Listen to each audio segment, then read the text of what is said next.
কিছু লোক দেখলাম যে সংসদে 10টি আসনও দাবি করেছে। কোটার বিরুদ্ধে আন্দোলন করে কোটা নিয়ে আবার থাকতে চায়।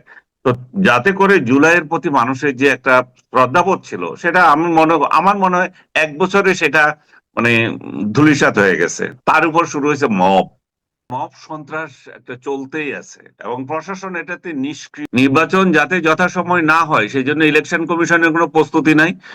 জুলাই হানা এনেছে, তারপরে আপনার এই পুলিশকে প্রশাসনকে নিষ্ক্রিয় করে রেখেছে।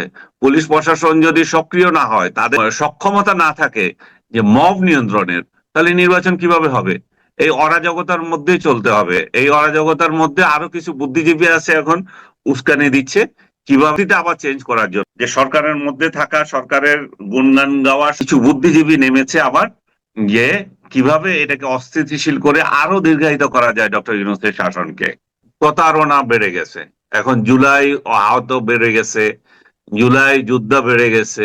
ঠিক মুক্তিযুদ্ধের নিয়ে যেগুলো করেছিল সেগুলা, কিন্তু মুক্তিযোদ্ধাদের 54 বছর যেটা হয়েছিল, আর এখানে যে গত 1 বছরে আমরা যেটা দেখছি, মানে একটা কলঙ্কিত অধ্যায়। আহত যোদ্ধা হওয়ার জন্য ডাক্তারদের পিটাচ্ছে যে আমার আহত লিখে দেয়।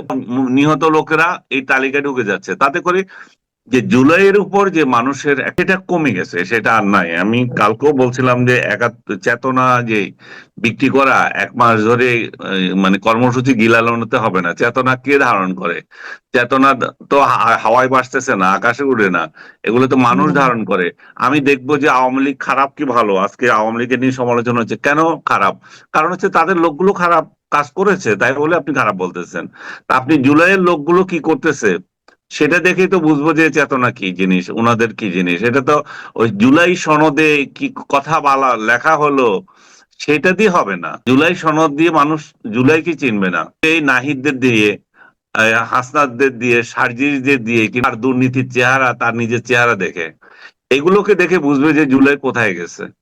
জুলাই চেতনা সনদ নিয়ে এখন কথা হচ্ছে। সনদ না হলে তো ইলেকশনই হবে না। জুলাইতে যদি না হয় ইলেকশন কিভাবে হবে? ইলেকশন কমিশন এমন এক পরিস্থিতি তৈরি করেছে যে এপ্রিলে না ফেব্রুয়ারিতে, সেটাও এখনো ঠিক না।